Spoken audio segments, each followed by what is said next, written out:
Good morning students. BA first year की online class में आप सबका स्वागत है। आज का हमारा टॉपिक है भारतीय चुनाव प्रणाली के मुख्य दोष क्या हैं और इनका दूर करने के सुझाव।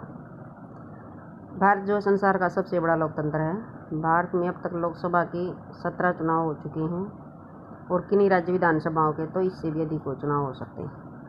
इन चुनावों की प्रशंसा भी हुई है, किंतु हम भारतीय चुनाव प्रणाली में कुछ दोषों की भी अनदेखी नहीं कर सकते, क्योंकि जितना बड़ा देश है उतनी बड़ी भारतीय चुनाव प्रणाली में जो है यहाँ दोष भी दिखाई देते रहते हैं। तो पहला है इसमें अत्यधिक राजनीतिक दल। भारत की बहुदलीय व्यवस्था पाई जाती है। यहाँ राष्ट्रीय स्तर के राजनीतिक दलों का अभाव है और अब क्षेत्रीय दलों की भरमार है। वर्तमान में भारत में 6 राष्ट्रीय राजनीतिक दल हैं और 54 जो है अब क्षेत्रीय राजनीतिक दल हैं जो राज्य स्तर के हैं। तो इतनी बड़ी संख्या में क्षेत्रीय दलों के होने के कारण यहाँ अनेक प्रकार की जो है चुनाव प्रणाली में दोष उत्पन्न हो जाते हैं। ये तो हमारे मान्यता प्राप्त राजनीतिक दल। बाकी गैर मान्यता प्राप्त राजनीतिक दलों को मिलाकर देखें तो भारत में अनेकों राजनीतिक दल हैं। दूसरा दोष हमारा प्रतिनिधियों को वापस बुलाने की व्यवस्था का न होना। स्विट्जरलैंड में जो व्यवस्था है वो है कि जो प्रतिनिधि जनता और जनता राज्य के प्रति समर्पित भाव से कार्य नहीं करते उन्हें उनके पद से मुक्त कर दिया जाता है और उनकी जगह पर नया प्रतिनिधि चुनकर भेज दिया जाता है। लेकिन भारत में भी यह व्यवस्था लागू नहीं है। यदि भारत में भी यह व्यवस्था लागू कर दी जाए तो जनप्रतिनिधि में जो भी कमियां पैदा हो रही हैं वो दूर हो जाएंगी। केवल वे ही प्रतिनिधि अपना पद पर रह सकते हैं जिन्होंने सेवा भावना से काम करते हैं। तीसरा दोष पूर्ण मतदाता सूची। भारतीय चुनाव पद्धति का एक दोष है कि मतदाता सूचियों में अनेक प्रकार की गलतियां देखने को मिलती हैं। प्रत्येक चुनाव के समय यह देखा जाता है कि कई बार तो मतदाता का नाम मतदाता सूची में होता ही नहीं और बहुत से व्यक्तियों के नाम मतदाता सूची में ऐसे शामिल कर लिए जाते हैं जिनकी मृत्यु हुए भी काफ़ी दिन हो जाते हैं और अनेक फर्जी मतदाता भी जो है मतदाता सूची में जोड़ दिए जाते हैं। तो इस प्रकार हमारी दोषपूर्ण मतदाता सूची है। मतदान का कम प्रतिशत। भारत में लगभग 83 करोड़ मतदाता हैं और हमारे यहाँ मतदान कितना होता है 60 से 65%। 15वीं लोकसभा में तो 57.86 हुआ था और 17वीं लोकसभा में 67.11। तो इस प्रकार हमारे यहाँ मतदाता जो है चुनाव में इंटरेस्ट नहीं लेते, राजनीति में इंटरेस्ट नहीं लेते। तो इतने कम प्रतिशत पर जो उम्मीदवार चुनकर जाता है वो समस्त जनता का तो प्रतिनिधित्व नहीं करता। तो कम प्रतिशत मताधिकार का प्रयोग भारतीय निर्वाचन प्रणाली का एक मुख्य दोष बन गया।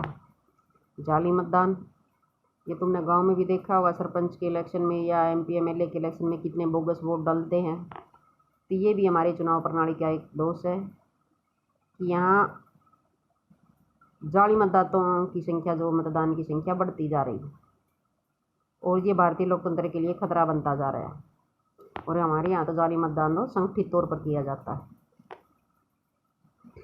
नेक्स्ट है जाति धर्म सांप्रदायिकता के आधार पर मतदान। भारतीय चुनाव प्रणाली का सबसे बड़ा दोष यही है कि भारत में जो है मतदान होता है जाति धर्म और सांप्रदायिकता के आधार पर होता है। जाति और धर्म के नाम पर जब राजनीतिक दल बन जाते हैं तो ये दल जो है जाति और धर्म के नाम पर ही वोट मांगते हैं। प्रत्येक राजनीतिक दल का यह प्रयास रहता है कि निर्वाचन क्षेत्र में उसी जाति के उम्मीदवार को खड़ा किया जाए जिस जाति का उस निर्वाचन क्षेत्र में बहुमत है। जैसे अगर जाट बहुल क्षेत्र है तो वहाँ सभी पार्टियां जाट को दे देंगी, अगर ब्राह्मण बहुल है तो ब्राह्मण को दे देंगी, अगर हीर बहुल है तो हीरों को दे देंगी, अगर उसमें हरिजन ज़्यादा हैं तो सभी पार्टियां हरिजन को खड़ा कर देती हैं, हिंदू ज़्यादा है तो हिंदू को, मुसलमान ज़्यादा है तो मुसलमान को टिकट देती है। तो सभी पार्टियाँ जो है जाति धर्म का सांप्रदायिकता का वोटिंग के आधार पर वहाँ टिकटें देती हैं। ये भी हमारी मतदान की एक दोष है। राजनीतिक अपराधीकरण। भारतीय राजनीति में जो है चुनाव में काफ़ी बड़ी संख्या में अपराधी भाग लेते हैं। विशेष अपराधों को छोड़कर अपराधियों को चुनाव लड़ने का कोई भी प्रतिबंध नहीं है। ये अपराधी तत्व चुनाव में हिंसा तथा अनैतिक साधनों का सहारा लेते हैं। 16वीं लोकसभा में 185 सांसद के विरुद्ध आपराधिक मामले दर्ज थे और 17वीं लोकसभा में 233 सांसदों के विरुद्ध आपराधिक मामले विभिन्न न्यायालयों में चल रहे हैं, लेकिन वो एमपी एमएलए बनकर देश के भाग्य निर्माता बन जाते हैं। ऐसे अपराधी अपराध को ही बढ़ावा देंगे। इस प्रकार भारतीय राजनीति का अपराधीकरण हुआ है। काले धन का प्रयोग। चुनाव का उद्देश्य निष्पक्ष जनमत को परखना होता है। भारत के चुनाव में काले धन की भूमिका दिन प्रतिदिन बढ़ती जा रही है। भारतीय चुनाव प्रणाली में धन का प्रभाव बहुत बढ़ जाता है। इसके बढ़ने के कई कारण जनसंख्या में वृद्धि, बड़े निर्वाचन क्षेत्र, चुनाव में अत्यधिक प्रत्याशी आदि। धन के प्रभाव से राजनीति शक्तिहीन हो गई, क्योंकि चुनाव में प्रत्याशी मतदाताओं को अपने पक्ष में करने के उद्देश्य से धन को पाने की तरह बहा देते हैं। एक एक सरपंच का इलेक्शन ही करोड़ों में उठता है। वो पैसे के बल पर वोट खरीदते हैं। और जो हालांकि हमारे यहाँ चुनाव प्रणाली में तो क्या है कि हमने यहाँ चुनाव खर्च निर्धारित किया हुआ है। एक MP 60 लाख खर्च कर सकता है, एक MLA 16 लाख खर्च कर सकता है। लेकिन एक इलेक्शन जो है सरपंच का ही करोड़ों में उठता है, तो MP MLA की कैसे लाखों में सध सकती है। इसलिए हमारे यहाँ काले धन का प्रयोग बहुत ज़्यादा, पैसे की भूमिका बढ़ती है इलेक्शन में। एक गरीब घर के उम्मीदवार के बस की बात नहीं रही अब इलेक्शन। अमीर व्यक्ति इलेक्शन लड़ सकता है। सरकारी तंत्र का दुरुपयोग। भारत में प्राय सत्तारूढ़ दल चुनाव लड़ने के लिए सरकारी मशीनरी का प्रयोग करता है। वह जनता का मत प्राप्त करने के लिए मंत्रियों द्वारा लोगों को तरह तरह के आश्वासन दिए जाते हैं।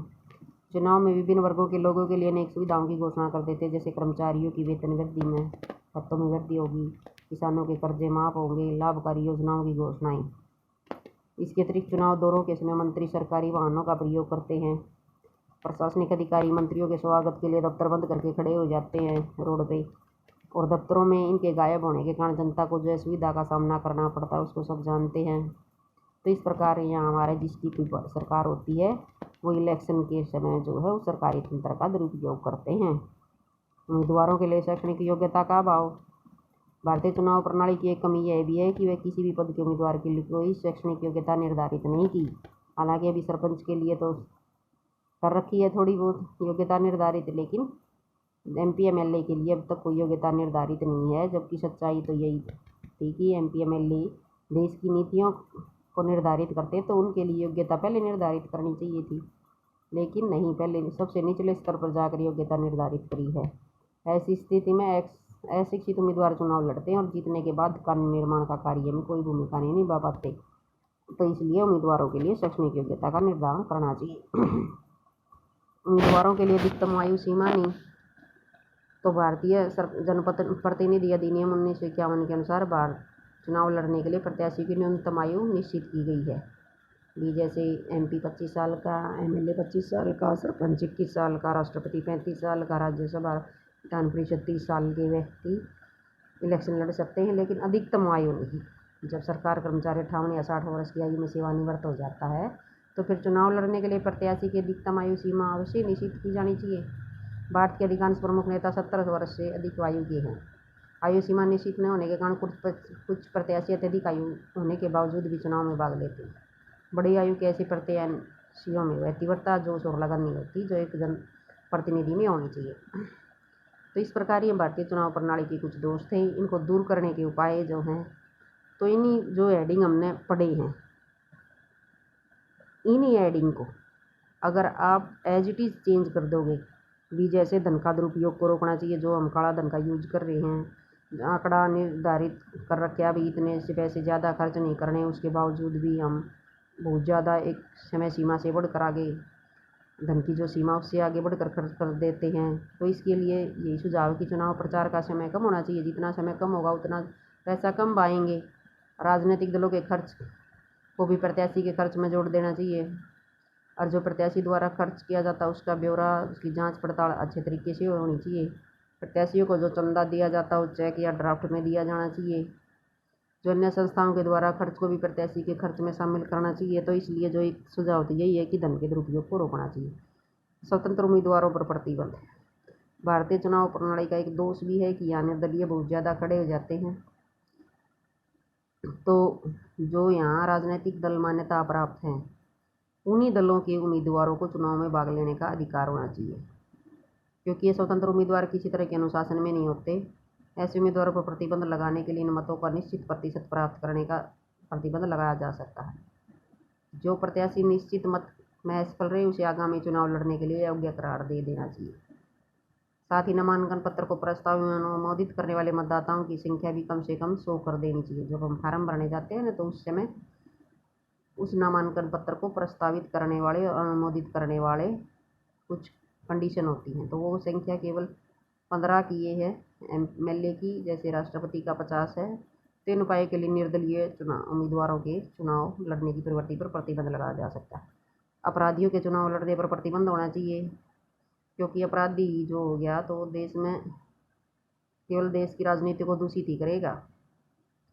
उन अपराधी छवि के किसी भी व्यक्ति को चुनाव में नहीं खड़ा करना चाहिए। राजनीति में हिंसा के प्रवेश को रोकने के लिए आवश्यक है कि किसी भी प्रकार के अपराध में सजा प्राप्त कर चुके व्यक्ति को चुनाव के अधिकार से वंचित करना चाहिए। सरकारी मशीनरी के दुरुपयोग पर रोक लगानी चाहिए, क्योंकि सत्तारूढ़ दल जो है सरकारी तंत्र को चुनाव में सक्रिय हो जाता है और उस प्रकार से उसकी सहायता करता है। सरकारी मशीनरी के दुरुपयोग पर प्रतिबंध लगाना चाहिए। सरकारी वाहन का जो प्रयोग करता है, सरकारी खर्च पर समाचार पत्र, रेडियो, दूरदर्शन में विज्ञापन देता है, होर्डिंग पर रोक लगानी चाहिए। सूचना के पश्चात मंत्रियों द्वारा मतदाताओं को रिझाने वाली घोषणाओं आदि पर रोक लगानी चाहिए। मंत्रियों द्वारा सरकारी दौरे के दौरान चुनाव प्रचार पर रोक लगानी चाहिए। चुनाव आयोग को शक्तिशाली बनाना चाहिए। इसका एक सुझाव ये भी है कि जो हमारे यहाँ चुनाव आयोग के द्वारा चुनाव करवाए जाते हैं, उनके चुनाव आयोग के सदस्यों की नियुक्ति एक समिति द्वारा की जानी चाहिए, जिसे प्रधानमंत्री, लोकसभा के विपक्ष का नेता, सर्वोच्च न्यायालय का मुख्य न्यायाधीश भी शामिल हो।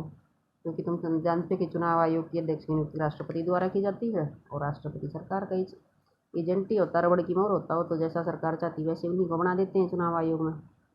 चुनाव आयोग का क्षेत्राधिकार स्पष्ट होना चाहिए। सदस्यों की योग्यताएं निर्धारित होनी चाहिए।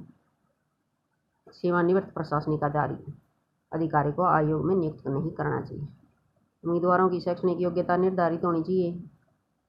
देश के सभी सरकारी कर्मचारी अधिकारियों के लिए न्यूनतम योग्यता रखी गई है, तो चुनाव लड़ने वाले व्यक्तियों के लिए क्यों नहीं रखी? तो इसलिए इनके लिए शैक्षणिक योग्यता निर्धारित रखनी चाहिए। जैसे राजस्थान, हरियाणा में स्थानीय निकायों के चुनाव के लिए उम्मीदवारों की शैक्षणिक योग्यता निर्धारित कर दी कि कोई भी सरपंच तो 10वीं पढ़ा हुआ होना चाहिए। पहचान पत्रों की अनिवार्यता। मतदाताओं को बिना पहचान पत्र के मतदान न करने दिया जाए। मतदान करते समय मतदाताओं के लिए मतदाता पहचान पत्र प्रस्तुत अनिवार्य कर देना चाहिए। इससे जो जाली मत है, जो बोगस वोट है, उन पर रोक लग जाएगी और कुछ नशाओं का भी समाधान हो जाएगा। चुनाव प्रक्रिया में सुधार करना चाहिए। भारत में चुनाव पद्धति को लागू किया गया है प्रत्यक्ष को।